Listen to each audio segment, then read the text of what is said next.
भानगढ़ किले की रहस्यमयी कहानी। राजस्थान की अरावली पर्वतमाला की गोद में बसा भानगढ़ किला अपने आप में रहस्य और रोमांच का जादुई संसार समेटे हुए है।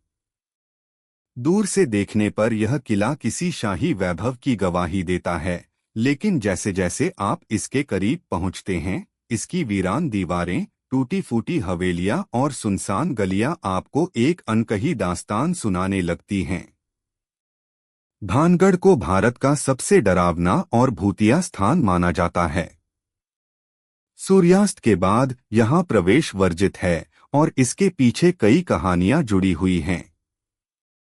आज मैं आपको एक ऐसी ही कहानी सुनाने जा रहा हूं जो इतिहास और कल्पना दोनों के धागों से बुनी गई है।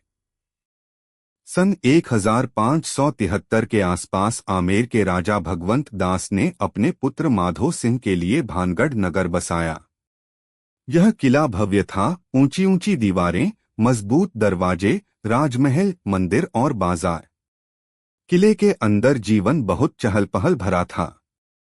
यहाँ के लोग संपन्न थे और संस्कृति में गहरे डूबे हुए। हर शाम चौक में लोकगीत गाए जाते, मंदिरों में घंटियां बजतीं और बाजारों में व्यापार चलता। लेकिन वैभव के इस पर्दे के पीछे एक कहानी पल रही थी, जिसने भानगढ़ को अंधकार में धकेल दिया। रत्नावती।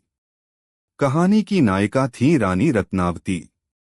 कहा जाता है कि वे उस समय की सबसे सुंदर स्त्रियों में से एक थीं। उनकी सुंदरता की चर्चा दूर दूर तक फैली हुई थी।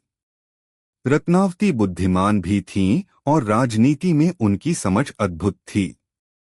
उनकी सुंदरता और बुद्धिमत्ता ने न सिर्फ मित्रों को आकर्षित किया बल्कि शत्रुओं का भी ध्यान खींचा। इसी आकर्षण का शिकार हुआ एक व्यक्ति, सिंहिया नामक तांत्रिक। सिंहिया एक शक्तिशाली तांत्रिक था। उसने जब रत्नावती को देखा तो वह उन पर मोहित हो गया। लेकिन वह जानता था कि वह राजघराने की रानी है और उसे पाने की संभावना लगभग असंभव है। फिर भी उसने जादूटोना का सहारा लिया। कहते हैं उसने एक इत्र की शीशी पर मंत्र पढ़ा और उसे रानी तक पहुंचाने का प्रयास किया।